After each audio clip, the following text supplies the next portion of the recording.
নমস্কাৰ welcome to এসপিৰেন্স add Assam আমি start কৰিব লৈছো আজি এমসিকিউ সেশন লাস্ট ক্লাছত আমি এটা এমসিকিউ সকলোৰে কাৰণে হোমৱৰ্ক কৰি এৰিছিলো গতিকে তাৰ আমি আনসাৰটো দিবলৈ ওলাইছো তাৰ আনসাৰটো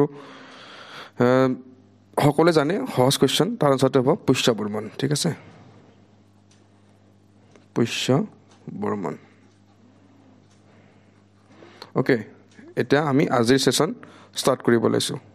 ঠিক আছে আজিৰ প্ৰথম কোৱেশ্চনটো আছে Mir Jumla who occupied Ahom capital Garhgaon was a governor of Mir Jumla যিয়ে আহোম ক্যাপিটেল গড়গাঁওখন অধিগ্ৰহণ কৰিছিল তেওঁ কাৰ ৰাজ্যপাল আছিল ঠিক আছে কাৰ গভৰ্নৰ আছিল ইয়াৰ শুদ্ধ উত্তৰটো হ'ব অপচন নম্বৰ সি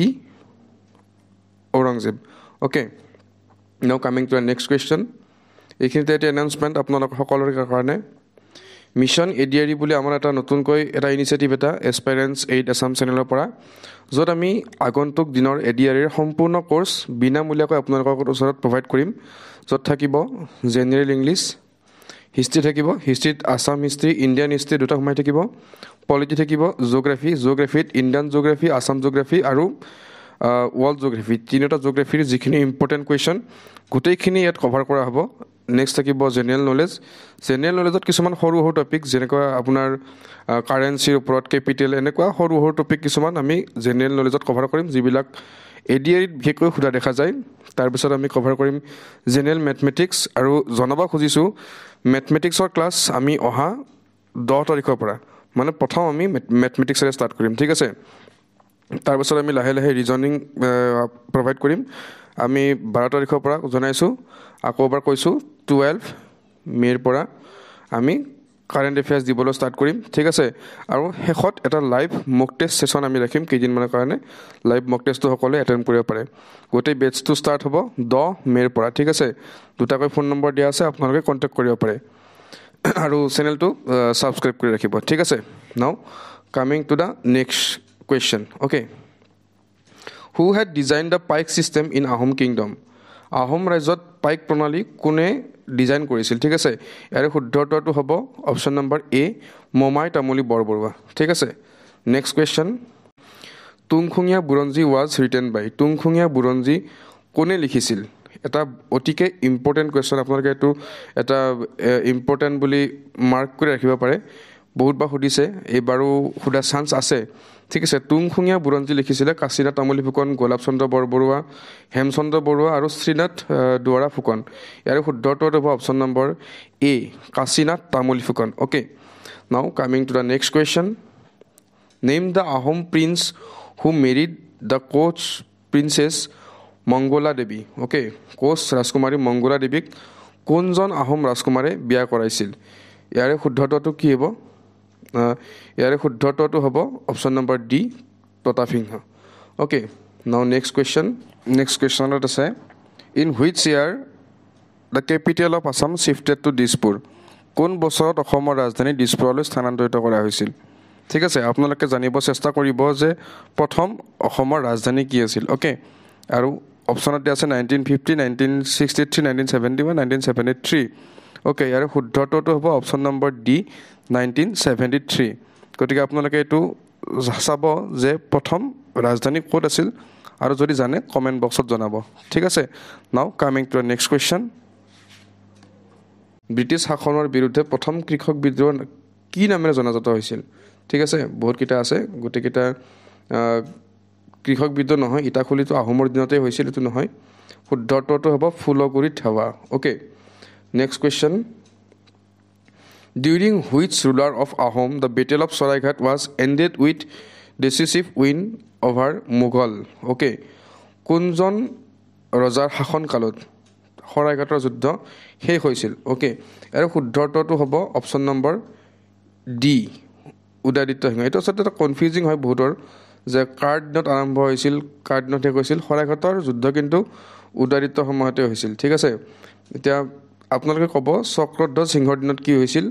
আৰু জয়ধ্বজ সিংহৰ দিনত কি যুদ্ধ হৈছিল শুদ্ধ উত্তৰটো হ'ব উদয়াদিত্য সিংহ okay now next question Battle of Itakuli was fought against Mughal during the reign of which Ahom ruler? ইটাখুলিৰ যুদ্ধ কোনজন আহোম ৰুলাৰৰ সময়ত হৈছিল ঠিক আছে অতি সহজ কোৱেশ্চন এটো আপোনালোকৰ কাৰণে এৰিছো আপোনালোকে যদি জানে কমেন্ট বক্সত জনাব নহলে আমি নেক্সট ক্লাছৰ আৰম্ভণিতে ইয়াৰ উত্তৰ দিয়াৰ চেষ্টা কৰিম ওকে এটো এটা হোমৱৰ্ক হিচাপে আপোনালোকলৈ এৰিছো কমেন্ট বক্সত জনাব নাপাহৰিব ঠিক আছে next question The second Burmese invasion took place in the year দ্বিতীয় বাৰ্মিজ মানে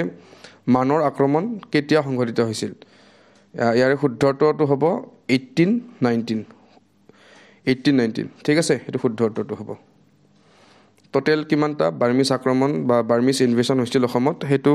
আপোনালোকে পাৰে যদি জনাব সহজ কোৱেশ্চন বহুতবাৰ সুধিছে এটো কোৱেশ্চনো ঠিক আছে next question how many king are there during Ahom period এটা অতি আনকমন কোৱেশ্চন আহোম শাসনকালত কিমানজন ৰজা আছিল ঠিক আছে টোটাল ইয়াৰ শুদ্ধটো হ'ব অপচন নম্বৰ এ 60 জন ৰজা আছিল আহোম ৰাজত্বকালত okay next question According to Ahom legend, Khunlung and Khunlai were the grandson of Ahomসকলৰ মতে খুনলুং আৰু খুনলাই কাৰ নাতি আছিল ওকে এটা অতি ইম্পৰ্টেন্ট কোৱেশ্চন হয়তো বহুবাৰ সোধা নাই কম্পিটিটিভ এক্সামত কিন্তু সুধিব পাৰে ঠিক আছে গতিকে এটা আপোনালোকে সাইট হ'ব ইয়াৰ শুদ্ধটো হ'ব অপচন নম্বৰ সি লেংডন ওকে এটা আহোম শব্দ লেংডং দৰং দেশ was governed by দৰং দেশ কোনে শাসন কৰিছিল ঠিক আছে ইম্পৰ্টেন্ট কোৱেশ্চন দৰং দেশ শাসন কৰিছিল সহজ উত্তৰ দৰঙীয়া ৰজা ওকে নেক্সট কোৱেশ্চন মুলা গাভৰু ডাইড ফাইটিং এগেইনষ্ট মুলা গাভৰু কাৰ বিৰুদ্ধে যুঁজ দি মৃত্যু হৈছিল অপচন নম্বৰ তুৰবক খান মীৰ জুমলা দেতচাং ঔৰংজেব শুদ্ধটো হ'ব option number A তুৰবক Khan okay now next question the ancient name of Cachar was এটা অতিকে গুৰুত্বপূৰ্ণ question the ancient name of কাছাৰৰ প্ৰাচীন নাম কি আছিল ইয়াৰ শুদ্ধটো কি হ'ব হিৰিম্বা ডিমাপুৰ ধনশ্ৰী বা নাৰায়ণপুৰ ইয়াৰ শুদ্ধটো হ'ব হিৰিম্বা ওকে সাইট হ'ব important question next question the Koch coin was known as Koch মুদ্ৰা কি নামেৰে জনাজাত হৈছিল এটো কোৱেশ্চন আমি প্ৰথম ভিডিঅ'ত সাগে আমি কভাৰ কৰিছো প্ৰথম না দ্বিতীয় ভিডিঅ'ত আমি কভাৰ কৰিছো গতিকে কোৱেশ্চনটো অলপ বেলেগকৈ দিয়া হৈছিল এইবাৰ অলপ বেলেগকৈ দিয়া হৈছে ইম্পৰ্টেন্ট কোৱেশ্চন সেইকাৰণে আকৌ এবাৰ কভাৰ কৰিছো অলপ বেলেগ ধৰণে ইয়াৰ শুদ্ধটো হ'ব অপচন নম্বৰ এ নাৰায়ণী মুদ্ৰা ঠিক আছে নেক্সট কোৱেশ্চনলৈ আহিছো the Koch dynasty reach its peak under Koch Rajbongshi নহয় আচলতে এইটো কোচ ৰাজবংশ হ'ব লাগে ঠিক আছে কোচ ৰাজবংশ কাৰ শাসনকালত শীৰ্ষত উপনীত হৈছিল ইয়াৰ শুদ্ধটো হ'ব option number A Naranarayan and Chilarai okay ইয়াৰ পিছত কোৱেশ্চনটো আছে which of the following is the last battle of Ahom and Mughal এটো কিমানবাৰ সুধিছে এতিয়ালৈকে ময়ো হিচাপ কৰা নাই বহুবাৰ সুধিছে গতিকে আকৌ এবাৰ সোধাৰ চান্সটো আছে গতিকে ইয়াৰ শুদ্ধটো হ'ব বেটেল অফ ইটাখুলি আপোনালোকে সাইট হ'ব বা জনাব বেটেল অফ ইটাখুলি কাৰ দিনত হৈছিল ঠিক আছে কোনজন আহোম ৰজাৰ দিনত হৈছিল বেটেল অফ ইটাখুলি আৰু কিমান চনত হৈছিল okay now coming to next question from which Sanskrit language was used in Ahom coins কাৰ শাসনকালৰ পৰা আহোম মুদ্ৰাত সংস্কৃত ভাষা ব্যৱহাৰ কৰা হৈছিল অপচনত দিয়া আছে সুদাংফা প্ৰতাপসিংহ ৰুদ্ৰসিংহ সুহুংমুং শুদ্ধটো হ'ব option number C Rudra Singha okay now next question the first Ahom Borbarua was প্ৰথম আহোম বৰবৰুৱা কোন আছিল ঠিক আছে আপোনালোকে মোক জনাব বৰবৰুৱা পদটি কোনে আৰম্ভ কৰিছিল ঠিক আছে প্ৰথম আহোম বৰবৰুৱা আছিল মোমাই তামুলী বৰবৰুৱা যেটো কাহিনী যেনেকৈ তেওঁক বৰবৰুৱা পতা হৈছিল বহুত বেছি ইন্টাৰেষ্টিং আপোনালোকে যদি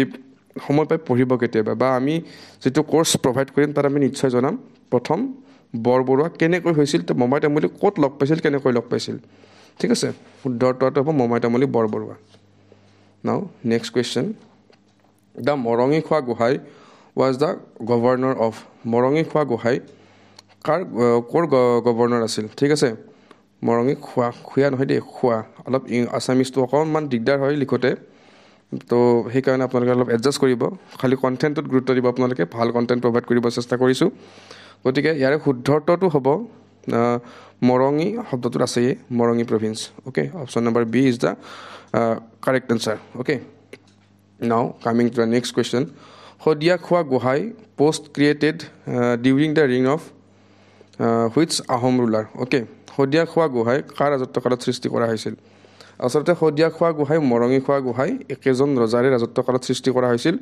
আৰু সেই দুটা পোষ্ট সৃষ্টি কৰিছিল চুহুংমুঙৰ দিনত ঠিক আছে চুহুংমুঙৰ দিনত এটা প্ৰথম Hodia Khwa Gohai কোন আছিল হেতু এটা ইম্পৰ্টেন্ট কোৱেশ্চন আপোনালোকে চাই থব নহলে আমি আগন্তুক দিনত এমসিকিউতে প্ৰভাইড কৰিম okay now next question the shape of the coin of Ahom reign Ahom ৰাজত্বকালৰ মুদ্ৰাবোৰৰ শেপ কেনেকুৱা আছিল হিহঁতৰ আকাৰবিলাক কেনেকুৱা আছিল অক্টাগোনেল সাৰ্কুলাৰ হেক্সাগোনেল বা স্কোয়াৰ ঠিক আছে ইয়াৰ শুদ্ধটো হ'ব অক্টাগোনেল ঠিক আছে অক্টাগোনেলৰ আসামিজ টাৰ্মটো মই অকন পাহৰিছো গতিকে এটো অক্টাগোনেল বুলি মনত ৰাখিব ঠিক আছে 8টা বাহু থাকে ঠিক আছে ওকে আকৌ এবাৰ এনাউন্সমেন্টটো আপোনালোকৰ সন্মুখত দিবলৈ ওলাইছো মিশন এডিআৰি বুলি আমি এটা কোৰ্স আমি স্টাৰ্ট কৰিম অহা 10 তাৰিখৰ পৰা ঠিক আছে ইয়াত সম্পূৰ্ণ বিনামূলীয়াকৈ আপোনালোকৰ সন্মুখত সম্পূৰ্ণ কোৰ্সটো প্ৰভাইড কৰা হ'ব এতিয়া আৰু আপোনালোকে নতুনকৈ কোনটো কোৰ্স এটা কৰিবৰ কাৰণে চেষ্টা কৰিব নালাগে গতিকে যেহেতু আমি সকলোবিলাক প্ৰভাইড কৰিমেই ইয়াতে টেনচন ল'ব নালাগে আমি এটো এসুৰেন্স দিম যে যিমানখিনি টপিক লাগে আমি গোটেইখিনি ইয়াত কভাৰ কৰিম একদম সম্পূৰ্ণ বিনামূলীয়াকৈ ঠিক আছে ইয়াত আমি প্ৰভাইড কৰিম জেনাৰেল ইংলিশ হিষ্ট্ৰি থাকিব Assam history Indian history polity cover কৰিম জিওগ্ৰাফি ইণ্ডিয়ান আসাম আৰু world geography general knowledge general mathematics আমাৰ 10 তাৰিখৰ পৰা ষ্টাৰ্ট হৈ যাব ঠিক আছে ৰিজনিং আমি ইয়াত কভাৰ কৰিম কাৰেন্ট এফেয়াৰ্স আমি আগতে কৈছো বহুবাৰ কলো আকৌ এবাৰ কৈছো আমি কাৰেন্ট এফেয়াৰ্সটো 12 মেৰ পৰা ষ্টাৰ্ট কৰিম ডেইলি বেসিছত ওকে মক টেষ্ট আমি লাইভ মক টেষ্ট সেশন ৰাখিম গোটেইখিনি টপিক শেষ হোৱাৰ পিছত আমি মক টেষ্ট সেশন ৰাখিম গতিকে আপোনালোকে এই কোৰ্সটো এটেম্প কৰিব পাৰে চেনেলটো সাবস্ক্ৰাইব কৰি থব আৰু দুটাকৈ ফোন নম্বৰ দিয়া আছে কিবা যদি আপোনালোকৰ ডাউট থাকে কোৰ্সটো সম্পৰ্কে সুধিব পাৰে ঠিক আছে নাও next question the first Ahom Borphukan was ঠিক আছে বৰবুৰা আমি পঢ়িলো বৰবুৰা কোন আছিল আমি গম পালো এবাৰ সুধিছে ফাৰ্স্ট আহোম বৰফুকন কোন আছিল প্ৰথম আহোম বৰফুকন কোন আছিল আৰু শুদ্ধটো হ'ব লাচিত নহয় দেই লাচিত একদম নহয় এটো ভুল নকৰিব লাচিত বৰফুকন আছিল যেটো প্ৰথম আছিল Langi Panisiya Borphukan okay last question what is the name of grandmother of Sankardev অতি সহজ কোৱেশ্চন আৰু ইয়াৰে অপচন কেটা দিওতে মোৰ মানে ভাবিছো যে কি অপচন দিও কাৰণ সকলে জানে সৰুৰে পৰা শংকৰদেৱৰ বিষয়ে পঢ়িছে যে বুঢ়ীমা খেৰহুতি শংকৰদেৱক ডাঙৰ দীঘল কৰিছিল গতিকে উত্তৰটো হ'ব অপচন নম্বৰ বি খেৰহুতি ওকে আজিলৈ এইখিনি যদি এই ভিডিওটো ভাল লাগিছে কন্টেন্টবিলাক ভাল লাগিছে তেতিয়া হলে লাইক এটা কৰিব আৰু যদি মন যায় তেতিয়া হলে সাবস্ক্ৰাইব কৰিব আৰু কোনোবা যদি লগৰ আছে পাৰিলে শেয়াৰ এটা কৰিব ঠিক আছে থ্যাংক ইউ